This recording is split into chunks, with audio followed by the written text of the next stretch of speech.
სალამი ჩემო მოტომეგობრებო, დღეს ისევ შევიკრიბეთ, ახალი ეპიზოდი მზადდება თქვენთვის და დღეს ჩვენს ამ ვიდეოში იხილავთ ორ ულამაზეს გოგონას, Kawasaki AX400 და Kawasaki ZX4RR.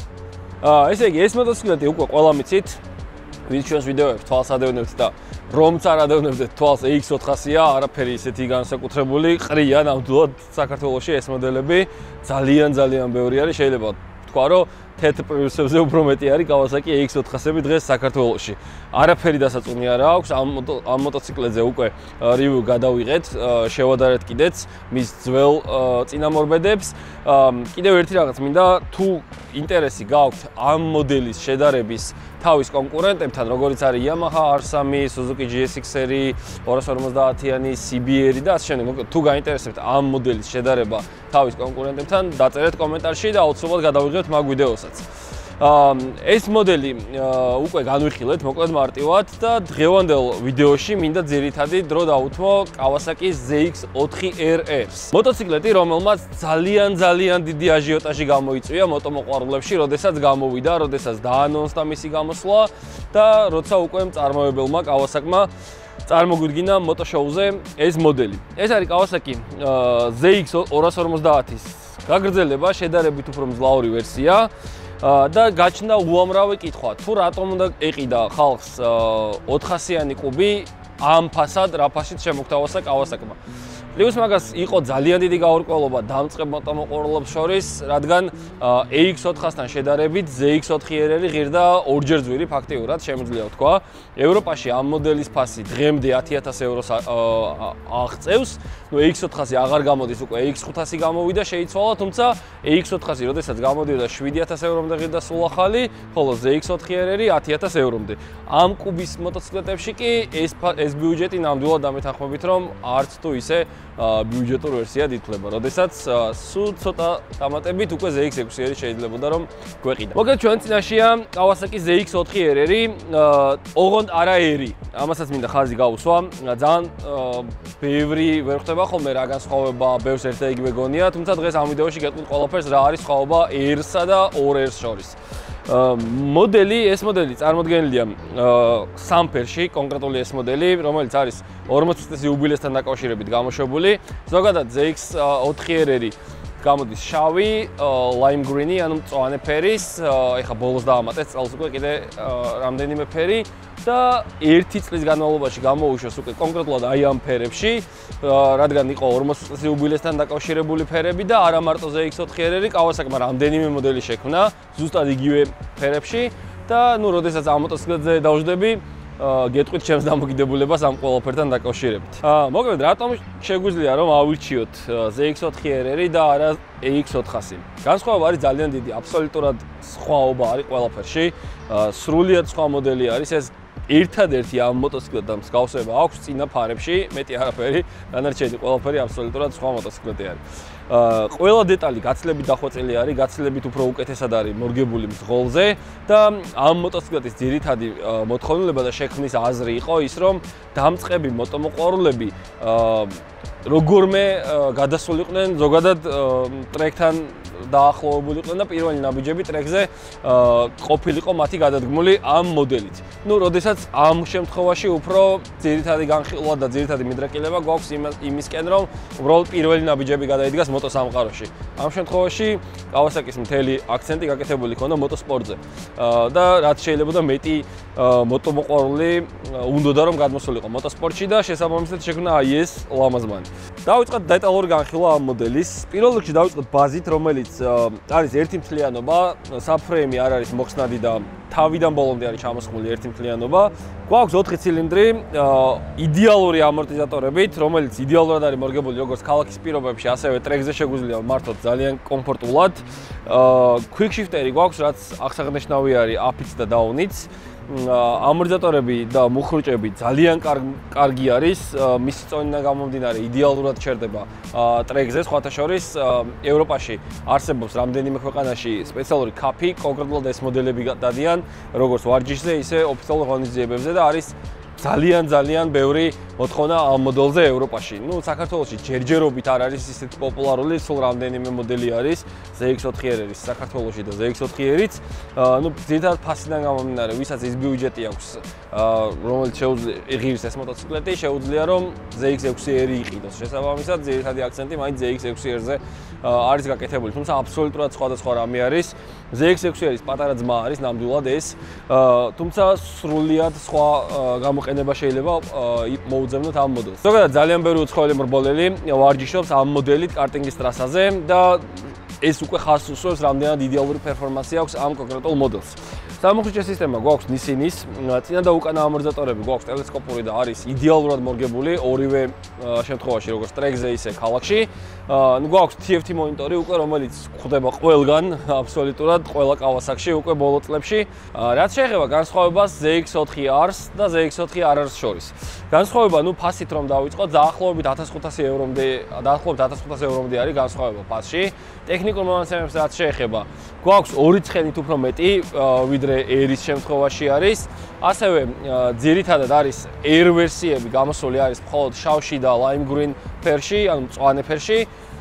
ასევე არ აქვს quick shifter-ი და სხვაობა არის ამორტიზატორებში. მოკლედ რომ ვთქვათ 1500 ევროთი ძვირს ვიხდით. ამორტიზირებაში, quick shifter-ში, ფერში და 2 ცხენით უფრო მეტში. თუმცა რა თქმა უნდა, ნუ აი ბევრისთვის ძალიან საორჭაფო საკითხი არის, ღირს თუ არა ზოგადად ეს მოდელი ამხელა ფასი. შეგვიძლია ვიმსჯელოთ მხოლოდ იმითი, რაში გვინდა გამოვიყენოთ ეს კონკრეტული მოდელი. ZX6R-ი შეგვიძლია, როგორც წეგან ვახსენე, შეგვიძლია ამ ბიუჯეტში ZX6R-ში ჩავეტიოთ. ნუ მეორადის შემთხვევაში შეგვიძლია ჩამოვუყავოთ ZX6R-ი და გვეყოლება 600-იანი, ან მეორე ვერსია არის, რომ იგივე ბიუჯეტში ჩამოვუყავთ ZX4R-ს, ოღონდ თუ გამოვიყენებთ შესაბამისად. ხოლო რაც შეეხება ახლა ამ ორ კონკრეტულ მოტოციკლეტს და მათ შორის სხვაობებს. ორივე შემთხვევაში გვაქვს 399 კუბური სანტიმეტრი, ამ შემთხვევაში გვაქვს 78 ცხენის ზალა, ხოლო ამ შემთხვევაში 44 ცხენის ზალა. აქ გვაქვს 37 ნიუტონმეტრი, აქ გვაქვს 39 ნიუტონმეტრი. ამ მონაცემებით ZX4R-ის შემთხვევაში შეგვიძლია 200 კმ/სთ ჩქარემდე ავჩქარდეთ, მაშინ როცა AX400-ის შემთხვევაში მაქსიმალური ტოპ სპიდი გვაქვს 170 კმ/სთ-ზე. წონას რაც შეეხება, გვაქვს 199 კილოგრამი, ხოლო ამ შემთხვევაში 20 კილოთი უფრო მჩატი არის ეს მოდელი და შეადგენს 179 კილოგრამს. სხვაობა დამიჯერეთ ძალიან იგრძნობა, როგორც კი გაატარებთ ერთსაც და მეორესაც, მიხვდებით ეგრევე და ძალიან ბევრს ნიშნავს ზოგადად მოტოციკლეტში 20 კილოგრამი. როცა შეიძლება მანქანაში საერთოდ ვერ მიხვდეთ ამ სხვაობას. ესე იგი გვაქვს აქ 15 ლიტრიანი საწვავის აუზი, ამ შემთხვევაში გვაქვს 14 ლიტრიანი საწვავის აუზი, ასევე არ შემიძლია მუხრიჭებს არ შევეხო. გვაქვს Nissin-ის სამუხრიჭე სისტემა, წინაც და უკანაც, ასევე გვაქვს ორმაგი დისკები სამუხრიჭე, ამ შემთხვევაში გვაქვს ერთი სამუხრიჭე დისკი. ამორტიზატორები გვაქვს წინაც და უკანაც Showas ბრენდის და არის იდეალურად მორგებული ყველანაირ რელიეფზე, სადაც შეგვიძლია რომ გადავიდეთ კლირენსის გათვალისწინებით აბსოლუტურად ყველგან მოგყვება ეს მოტოციკლეტი. პერფორმანსი აქვს ამ მოტოციკლეტს იდეალური, როგორც ამ შემთხვევაში და მისი სიმძიმის ცენტრი იდეალურად არის გათვლილი ყველანაირ რელიეფზე. შესაბამისად, ნუ წონაც ვერ ვიტყვი რომ ძალიან ჩატე მოტოციკლეტი არის ეს, თუმცა ნუ სულ ოდნავ მაინც ზალა თუ გვაქვს ხელებში, შეგვიძლია ამ მოტოციკლეტისგან მივიღოთ ძალიან მაგარი სიამოვნება. მოკლედ მივუკაკუნეთ 4000 გამომწერსაც YouTube-ზე, ხო და როგორც შეგვიძლია ყოველ 1000 გამომწერზე რაღაცა სუპერ პრიზი უნდა გავათამაშოთ, ხო და აგერ ჩვენი სუპერ პრიზიც კიდევ ერთი ჩაფხუტი ჩვენს გამომწერებს, აგერ გავხსნათ თქვენ თვალწინ. სულ ახალი MT Helmet-ის ბრენდის, აბა მე მგონი ძალიან ლამაზი ჩაფხუტი არის, ხო და მე რო დავაკომენტარო, მე ვერ მოვიგებ. ესეთი ულამაზესი ჩაფხუტი გვაქვს ერთი იღბლიანი გამომწერისთვის საჩუქრად. ესე იგი, აი ესეთი ლამაზმანი არის, დაგათვალიერებინებთ ყველა მხრიდან. ხო, რაც შეეხება ზომას, ეს არის M ზომა, თუმცა რა თქმა უნდა, ზომები ჯერჯერობით არის მაღაზიაში, Pitstop Moto-ში დარჩენილი და თუ ვინცობა, ვინმე ისეთი მოიგებს, რომ M-ი პატარა ექნება, ან დიდი ექნება, შეუძლია მივიდეს და გადასვალოს. არც ეგ არ იქნება პრობლემა, გავრცელებულები არიან, რა თქმა უნდა. ხო და მოკლედ აი ეს ულამაზესი ჩაფხუტი გადაეცემა ერთ იღბლიან გამომწერს ჩვენსაც და მაყურებელს. ამისთვის არის ძალიან მარტივი რაღაც საჭირო. ამ ვიდეოს ქვეშ უნდა დაწეროთ ერთი ნებისმიერი სახის კომენტარი და ერთადერთი მოთხოვნა არის რომ YouTube-ზე ყავდეთ გამოწერილი. მეტი არაფერი. სულ ეს არის, აი ესე მარტივად, ზუსტად ერთ კვირაში ამ ვიდეოს დადებიდან გამოვავლეთ გამარჯვებულს რენდომაიზერის მიხედვით, ერთი კომენტარი შემთხვევით ამოვარდება და აი ამ ულამაზეს ჩაფხუტს გადავცემთ საჩუქრად. ხო და თქვენ კიდე შეგახსენებთ რომ გამოგვიწერეთ, იმიტომ რომ ჩვენი გამოწერა მომგებიანია. 5000 გამომწერზეც რა თქმა უნდა იქნება გრანდიოზული პრიზი რაიმე ძალიან კარგი, ჯერ არ ვიცი რა იქნება. გამოგვიწერეთ, დაგვასაბსკრაიბეთ და გამოვყევით ჩვენს თავგადასავლებზე.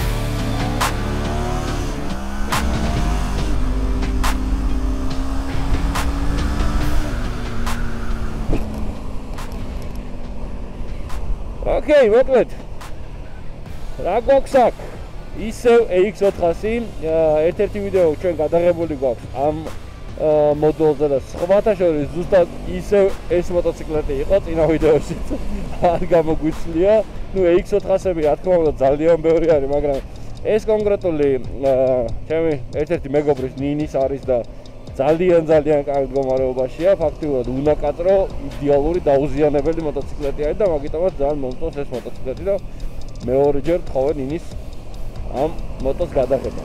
პლუს ამას კონკრეტულ ამ მოტოციკლეტზე შემიძლია გითხრათ ერთ-ერთი განსაკუთრებულობა ის, რომ ჩემი სეხნია არის ამ მოტოსაც ქვია ლადო.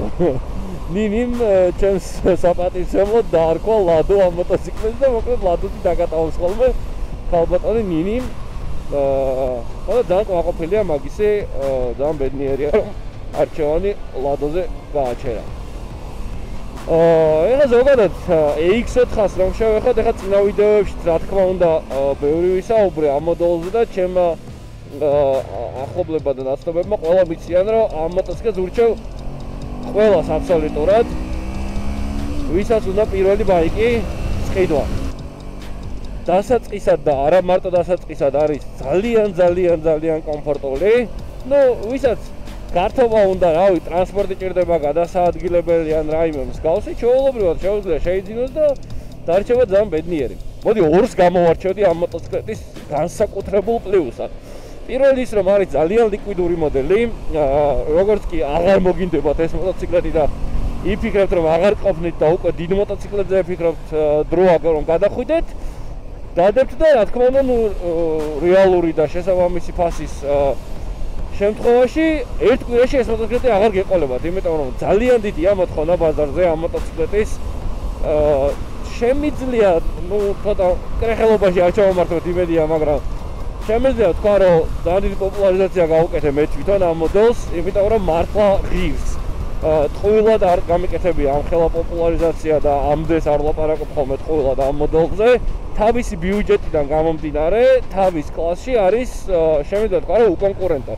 რა თქმა უნდა Yamaha R3 არის, GSX-R 250 არსებობს ასევე CBR-იც, თუმცა ანუ ეს კონკრეტული მოდელი არის ძალიან კარგი ბევრი პლუსით, როგორც თორქი, ისე ჯდომის პოზიცია, ისე მანევრირება, სიმძიმის ცენტრი და რა თქმა უნდა ფასი.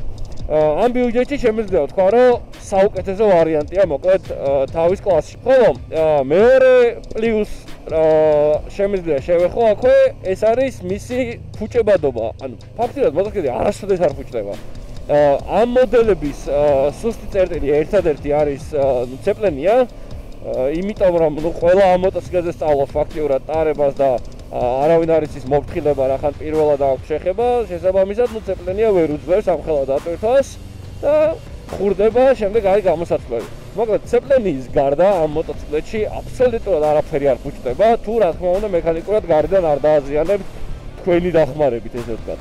ძალიან მაგარი გასართობია, ბიჭო, ეხლა ჩვეულებრივ ჩუსტია რა, აი ვაფშე არაფერს აბა აბსოლუტურად არაფერი არ გაწუხებს ამ მოტოციკლით, როცა დავდიხარ. არც რაიმე წონა, არამანევრულობა, რაღაცა ქალაქში მძიმეა და სადმე ვერ ახვალთ, ან ვერ წამოხვალთ უკან ფეხებით, მოკლედ არაფერი. ერთ-ერთი მინუსი ამ მოტოციკლეთის არის, ნუ ჩემთვის ყოველ შემთხვევაში, ჩემი პირადი აზრი არის, ეს ვიღაცისთვის ეს არაფერს არ ნიშნავს, რა თქმა უნდა, ეს არის მისი ფერები.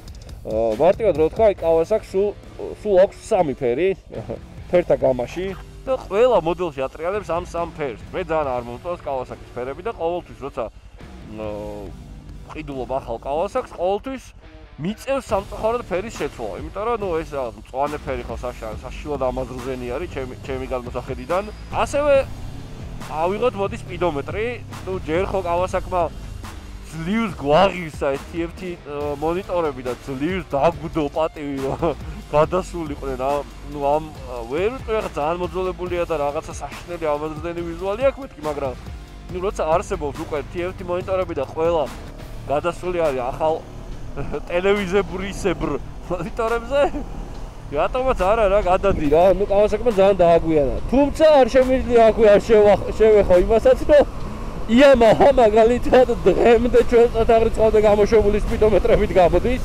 მიუხედავად იმისა რომ სულ ახალი 2025 წლის მოტოციკლეტი მაგალითად შეიძლება ვინმეს უნდადეს ახალი Yamaha RRT-ის ან RX-ის შეძენა და 1971 წელს გამოშვებული Yamaha რომ დაუყენა გვერდზე ზუსტად იგივე სპიდომეტრი აქვს მასაც ეს დამოკიდებული არის იმაზე რომ შედარებით ბიუჯეტური იყოს ამ მოდელების წარმოება და გაუწიოს კონკურენცია მის ევროპულ კონკურენტებს და ამის ხარჯზე შესაბამისად შედარებით ბიუჯეტურად ცდილობენ რომ გააკეთონ ეს ყველაფერი.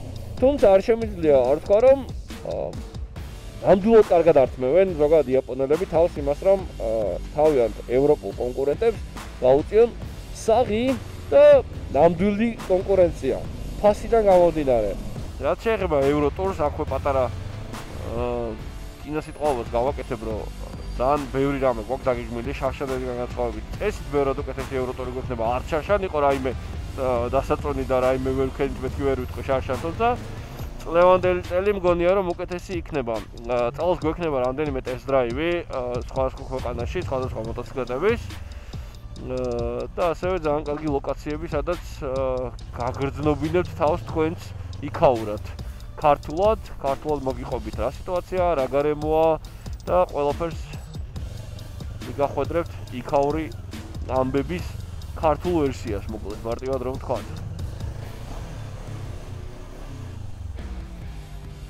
ხო.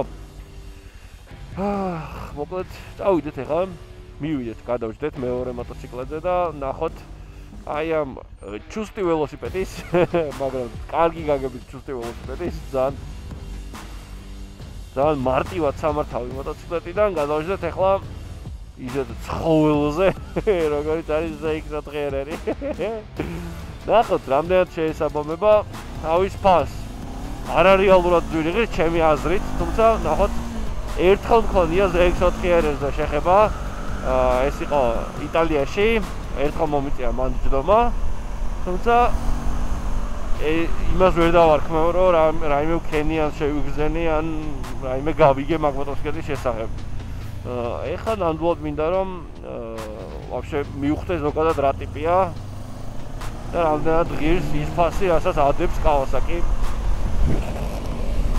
სანამ მიშასთან მივალ და შევხვდები, მანამდე ერთი თხოვნა მექნება თქვენთან რომ არა. ხო, აი ერთი თხოვნა მექნება თქვენთან და სამაგიეროდ მიშა ცოტა გავაწვალოთ. ოპა, გამარჯობა. აბა რა საკეთე. ხო, მოკლედ. მიშა, შეგიძლია სადმე აი აქ სადმე გამოანათო რომ მიგვასაბსკრაიბონ და ხალხო, ძალიან გთხოვთ რომ გამოიწერეთ ეს არხი YouTube-ზე. თითოეული გამომწერი იქნება ჩვენთვის ძალიან დიდი სტიმული და ამ საქმეს რასაც ახლა ვაკეთებთ ზოგადად რეალურად ისე ამ YouTube-ის გარეშეც იგივე საქმიანობდით, არაფერი განსხვავებული არ ყოფილა ჩვენთვის. უბრალოდ ამ ყველაფერს ახლა ვცდილობთ რომ ეს ყველაფერი გადმოგცეთ თქვენ. შესაბამისად გვინდა მხოლოდ იმაში მხარდაჭერა რომ დააჭიროთ subscribe. აი, აბა! დავედით!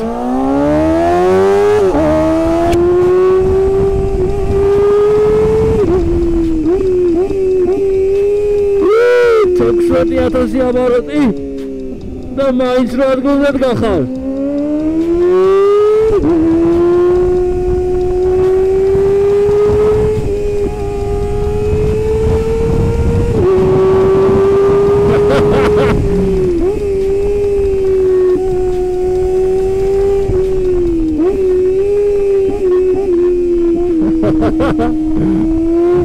Zagadama, bicho.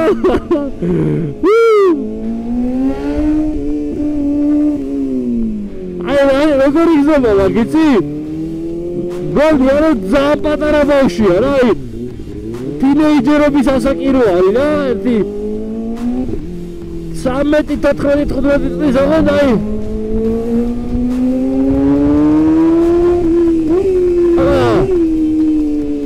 აი ყველაფრის აი რაღაცის დაშავებას რო ფიქრობენ სულ რა ეგეთი ტიპია ზუსტად ყველას ვაწუხებ ვიცი ბიჭო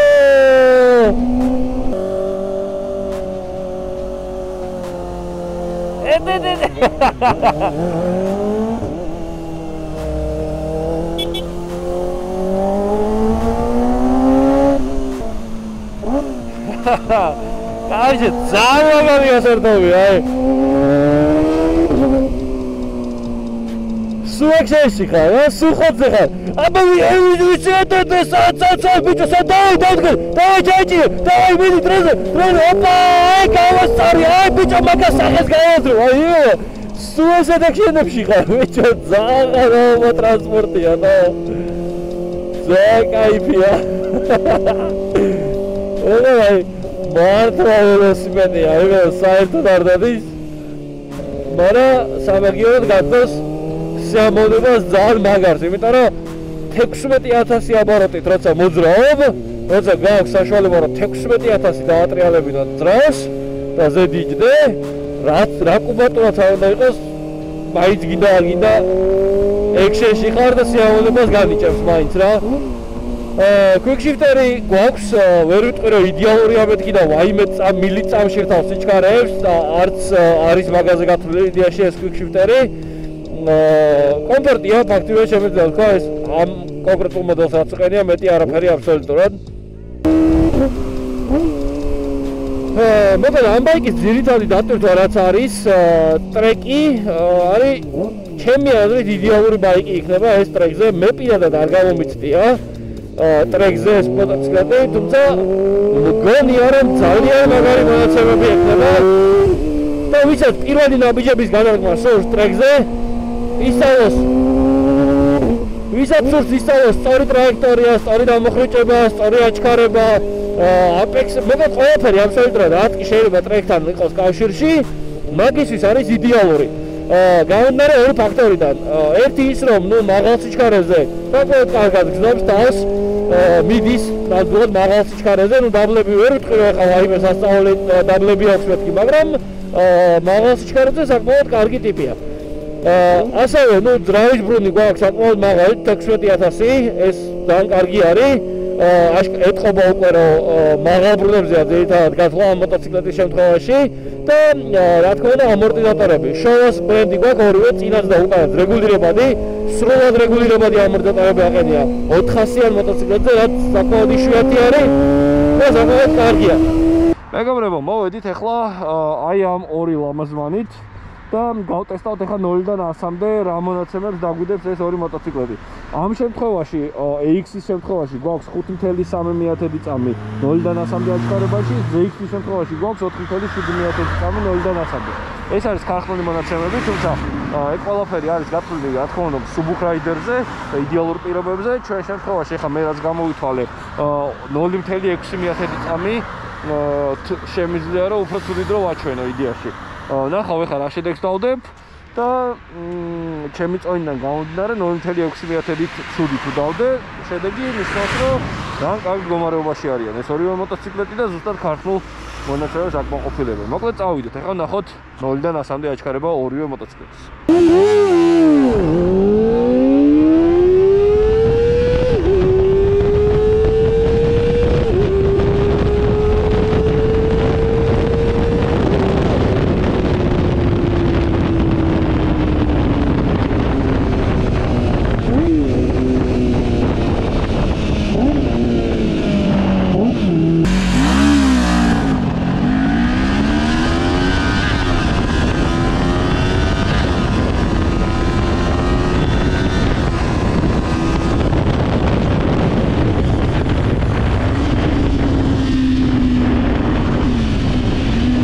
მოკლედ როგორც ყოველთვის ისევ მოვედით პიჩნოვ აკადემიაში იმისთვის რომ ეს ჩვენი მოტოციკლეტები გავტესტოთ უკვე დაბალ სიჩქარეზეც. ნუ მაღალ სიჩქარეზე რა თქმა უნდა ამ მოტოციკლეტმა აჯობა AX მაგაზე არის ზუსტად ZX4R გათვლილი. ეხლა დაბალ სიჩქარეშიც ნახავთ, აქ იდეაში წონა ძალიან მნიშვნელობის არის. ნახავთ რამდენად ერთნაირი დროები ექნება ამ ორ მოტოს. დავიწყოთ. დაალაგებული გვაქვს ზიგზაგზე, რასაც დავდივართ ხოლმე ყოველთვის და იგივე ზიგზაგს გავავლით ახლა ორივე მოტოციკლეტი და შევადაროთ დროები უკვე ერთმანეთის.